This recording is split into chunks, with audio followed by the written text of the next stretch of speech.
savings account where it barely earns any interest and actually loses value to inflation.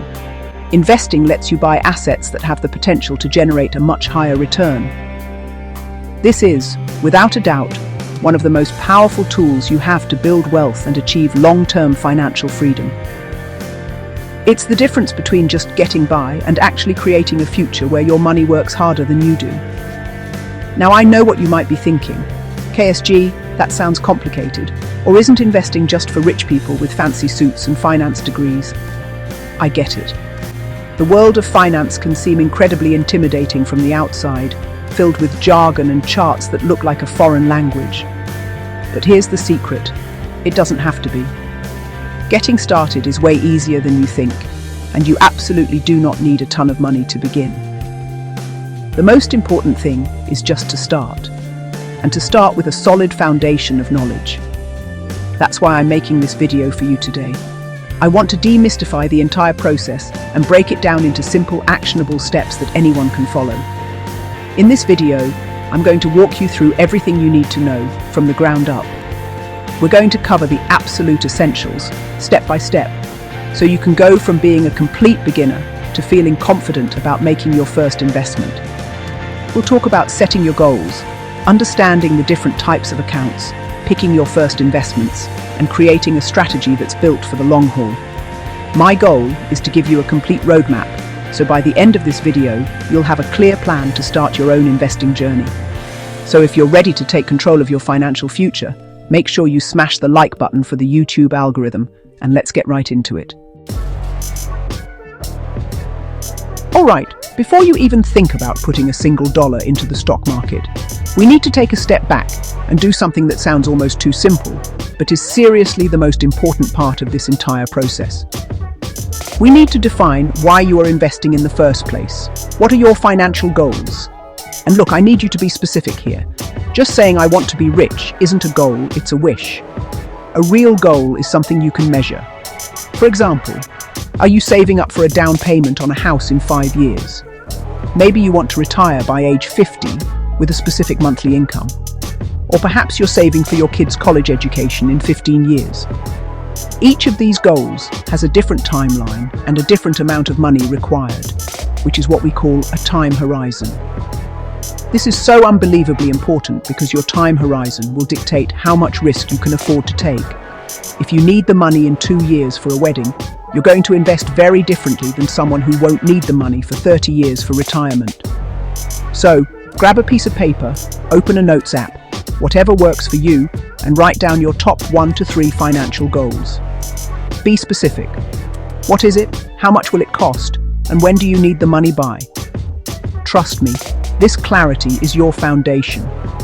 Once you have your goals written down, you can start to understand the kind of investor you need to be.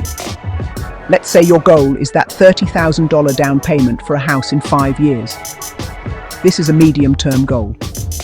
Because the timeline is relatively short, you probably can't afford to risk losing a big chunk of that money in a market downturn. So your investment strategy would lean towards being more conservative. You might choose a mix of lower risk investments like bonds and some broad market index funds. You're not trying to hit a home run and double your money overnight. You're just trying to outpace inflation and grow your savings steadily so you can hit your target on schedule. On the other hand, if your goal is retirement in 40 years, your time horizon is massive. You have decades to ride out the ups and downs of the market. In this case, you can afford to take on more risk for the potential of higher returns because history has shown that over long periods, the market trends upwards. You'd likely be more aggressive with a portfolio heavily weighted towards stocks or stock index funds. See how that works? The goal defines the timeline, and the timeline defines the strategy. Without knowing what you're aiming for, you're just throwing money into the void and hoping for the best, and that is not a strategy for success. So please, do not skip this step. I see so many beginners get excited and jump straight into buying some random meme stock they saw on Reddit without any thought about their own financial situation. That's not investing, that's gambling. And while it might be exciting for a minute, it's a terrible way to build long-term wealth. Taking just 30 minutes to sit down and clearly define what you're working towards will give you purpose and direction. It will help you stay disciplined when the market gets volatile, and it will prevent you from making emotional decisions. Your financial goals are your North Star. They will guide every single investment decision you make from here on out, so take the time to get this right. It's the bedrock of your entire financial future. Okay, now that you have your goals locked in, the next step is to figure out where you're going to be doing your investing.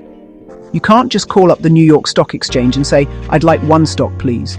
You need to open a specific type of account that allows you to buy and sell investments. This is where a lot of beginners get tripped up by all the different names and acronyms, but it's actually pretty simple when you break it down. For most people, there are two main categories of accounts you need to know about: retirement accounts and taxable brokerage accounts. Let's start with retirement accounts, because these are incredibly powerful. These are accounts like a 401k, which you might get through your employer, or an IRA, which stands for Individual Retirement Arrangement, that you can open on your own. The magic of these accounts is their tax advantages. With a traditional 401k or IRA, you contribute money before it's taxed, which can lower your taxable income for the year, and the money grows tax deferred until you withdraw it in retirement. Then you have the Roth 401k and Roth IRA. With these, you contribute money that's already been taxed, but then it grows completely tax-free, and you pay zero taxes when you withdraw it in retirement. That is huge.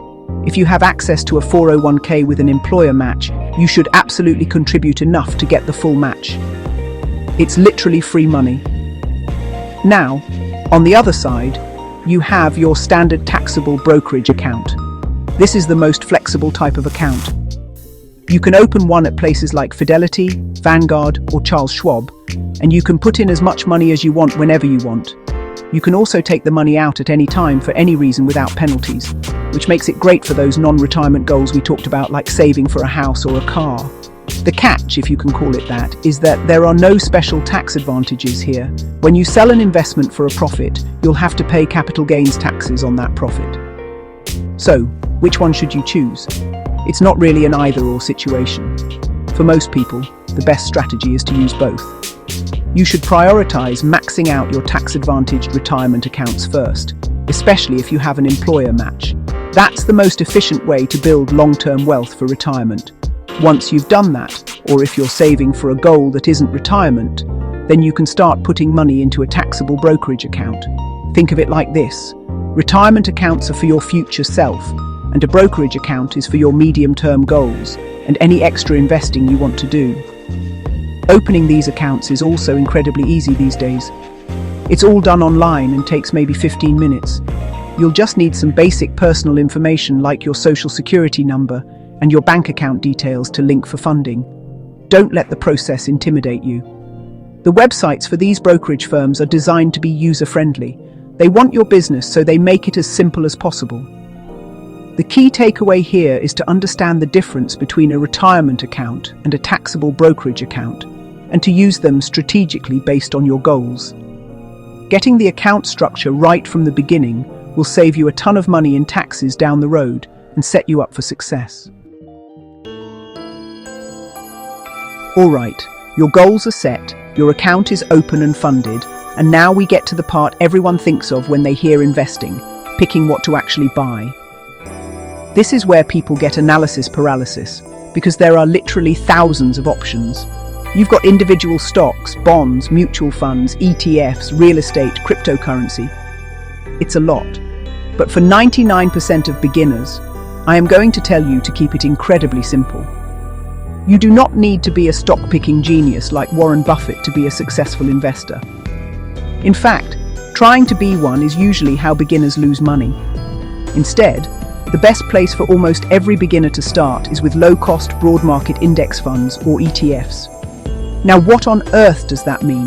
An index fund is a type of mutual fund or ETF that holds a collection of stocks designed to mimic a major market index, like the S&P 500.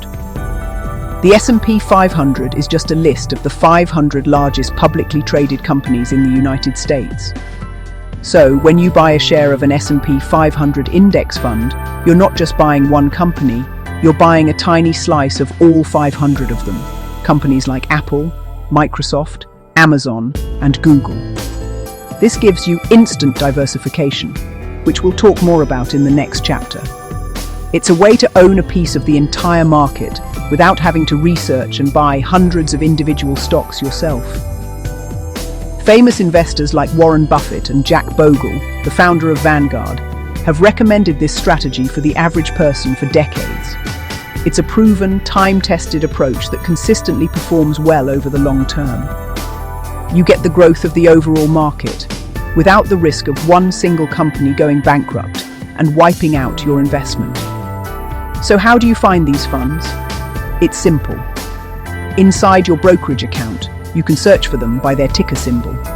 For example, some very popular S&P 500 index fund ETFs are VOO from Vanguard or IVV from iShares. A popular total stock market fund is VTI. You just type in that ticker symbol, decide how much money you want to invest, and click buy. It's really that straightforward. Another great option is a target date fund. These funds are even simpler. You just pick the fund with the year closest to your planned retirement date, like a target date 2060 fund. The fund manager automatically handles the investment mix for you, starting out more aggressive with more stocks when you're young, and gradually becoming more conservative with more bonds as you get closer to that 2060 retirement date. It's a set it and forget it option that is perfect for someone who wants to be completely hands-off. The most important thing is to choose an option and stick with it. Don't try to get fancy and time the market or jump on the latest hot stock tip. Just buy a broad market index fund consistently and let time and compounding do the heavy lifting for you. Now, I know some of you are probably thinking about individual stocks. It's exciting to think about finding the next Tesla or Amazon. And if you have a high risk tolerance and have already funded your core portfolio of index funds, then it's okay to take a very small percentage of your money, maybe 5% or less, and invest in individual companies you believe in. But you have to do your research. This means reading their annual reports, understanding their business model, looking at their competitors, and having a solid reason for why you think their value will grow. Don't just buy a stock because you like their products or because someone on social media told you to. Treat it like you're buying the entire business, because as a shareholder, that's what you are. For beginners though, my strongest advice is to stick with the simple, proven path of index funds. We touched on this in the last chapter, but it's so critical that it deserves its own section. I'm talking about diversification. You have definitely heard the old saying, don't put all your eggs in one basket. In investing, that is probably the single most important piece of advice you will ever receive. Diversification is the practice of spreading your investments across various assets to reduce risk. The whole idea is that if one part of your portfolio is doing poorly, another part might be doing well, which helps to smooth out the overall returns and protect you from major losses. Think about it this way. If you invested all of your money into one single company's stock, what happens if that company has a terrible quarter, gets hit with a lawsuit, or even goes bankrupt? You could lose everything. It's a massive, unnecessary risk. But if you spread that same amount of money across 500 different companies, like in an S&P 500 index fund, the failure of one, or even a few of those companies, will have a very small impact on your overall portfolio. This is the first and most basic level of diversification, and it's why I'm such a huge advocate for index funds for beginners. They automatically diversify you across an entire sector of the market. But we can, and should, take diversification even further. You don't just want to be diversified across different companies. You also want to be diversified across different types of assets, or asset classes. The main asset classes are stocks and bonds. Historically, stocks and bonds often move in opposite directions. When the economy is booming, stocks tend to do very well. But when the economy enters a recession and fear takes over, investors often sell stocks and move their money into the relative safety of bonds, causing bond prices to go up. By holding a mix of both stocks and bonds in your portfolio, you create a buffer. When your stocks are down, your bonds might be up, cushioning the blow. The exact mix of stocks to bonds you should have depends on your risk tolerance and your time horizon. which goes back to the goals we set in step 1. A younger investor with a long time horizon might have a portfolio of 90% stocks and 10% bonds, while someone nearing retirement might have a more conservative mix, like 50% stocks and 50% bonds. This balancing act is the core of what we call asset allocation. Beyond just stocks and bonds, you can also diversify into other areas. This could include international stocks to give you exposure to economies outside of your home country.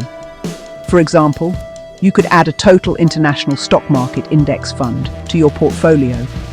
You could also consider adding a small allocation to real estate, perhaps through something called a REIT, or a real estate investment trust, which allows you to invest in a portfolio of properties. Some people also allocate a very small percentage to alternative investments like commodities or even cryptocurrencies, though these are much higher risk and should only be considered after you have a solid foundation built. The key is to not get over-concentrated in any one thing. By spreading your money out, you reduce your reliance on any single investment to perform well. It's your primary defense against the unpredictable nature of the markets. It won't guarantee profits or prevent all losses, but it is the most effective strategy for managing risk and achieving more consistent returns over the long run. Okay, this is the final step, and it's one that many people forget. Investing is not a one-and-done activity, it's a dynamic process. Your life will change, your goals might change, and the market will definitely change. Because of this, you need to periodically review your portfolio and make adjustments to ensure it's still aligned with your goals. This doesn't mean you should be obsessively checking your account every single day. In fact, that's one of the worst things you can do. It leads to emotional decision-making, like panic selling during a dip, or getting greedy during a rally. What I'm talking about is a scheduled check-in, maybe once or twice a year, or perhaps when you have a major life event like getting a new job, getting married, or having a child. During this review, you're looking at two main things. First, is your investment strategy still appropriate for your goals? For example, as you get closer to retirement, you'll want to gradually shift your portfolio to be more conservative, meaning you'll sell some of your stocks and buy more bonds. This process is called de-risking, and it protects the wealth you've built up. Second, you need to rebalance your portfolio. This sounds technical, but the concept is very simple. Let's say you decided on a portfolio that's 80% stocks and 20% bonds. Over the course of a year, the stock market might have had a great run. And now, because of that growth, your portfolio has drifted to be 90% stocks and 10% bonds. You are now taking on more risk than you originally intended. Rebalancing is simply the process of selling some of the asset that has performed well, in this case stocks, and using that money to buy more of the asset that has underperformed, bonds, to get your portfolio back to your original 80-20 target. This process of rebalancing might feel counterintuitive. Why would you sell your winners and buy your losers? But it's a disciplined way to manage risk. It forces you to systematically sell high and buy low, which is the fundamental goal of investing. It prevents your portfolio from becoming too heavily weighted in one area and ensures you stay true to your original investment plan. Many brokerage platforms and robo-advisors can even do this for you automatically, which makes it incredibly easy. But even if you have to do it manually once a year, it's a crucial piece of portfolio maintenance. It's this long-term discipline that separates successful investors from unsuccessful ones. The goal isn't to constantly tinker with your investments. For the most part, your strategy should be to buy and hold for the long term. But these periodic reviews and rebalancing acts are like a tune-up for your car. You don't do it every day, but doing it regularly ensures everything keeps running smoothly and safely on your journey toward your financial goals. It keeps you on track and prevents you from veering off course due to market movements or changes in your own life. So, set a calendar reminder and make it a habit. Your future self will thank you for it. And there you have it, your 5-step guide to starting your investing journey. We've covered setting your goals, choosing the right accounts, picking your investments, diversifying your portfolio, and the importance of reviewing and adjusting over time. I know this might still feel like a lot of information, but the most important takeaway is this. You just have to start. You don't need to be an expert, and you don't need to have everything figured out perfectly from day one. The biggest mistake you can make is letting fear or indecision keep you on the sidelines, because the most powerful force in investing is time. The sooner you start, the more time your money has to grow and compound. Even starting with just $25 or $50 a week can grow into a substantial amount over the long run. Remember, investing is a marathon, not a sprint. You are not going to get rich overnight, and you shouldn't try to. There will be times when the market is down, and it will feel scary. Your account balance will drop, and you will be tempted to sell. This is where patience and discipline come in. You have to trust the process and your long-term plan. History has shown time and time again that for long-term investors who stay the course, the market has always recovered and gone on to reach new highs. The key is to keep investing consistently through the good times and the bad, and not let your emotions get the best of you. Building wealth is a slow and steady process, but it is an incredibly rewarding one. Thank you so much for watching all the way to the end. I really hope this video has helped demystify investing for you and given you the confidence to take that first step. Your financial future is in your hands, and starting to invest is one of the best things you can do for your future self. If you got any value from this video, please do me a huge favor and smash that like button. It really does help the channel out. And make sure you subscribe and turn on notifications so you don't miss out on future videos where we'll dive even deeper into building wealth and achieving financial freedom. If you have any questions at all, drop them in the comments below. I do my best to read every single one. Thanks again for watching, and I'll see you in the next video.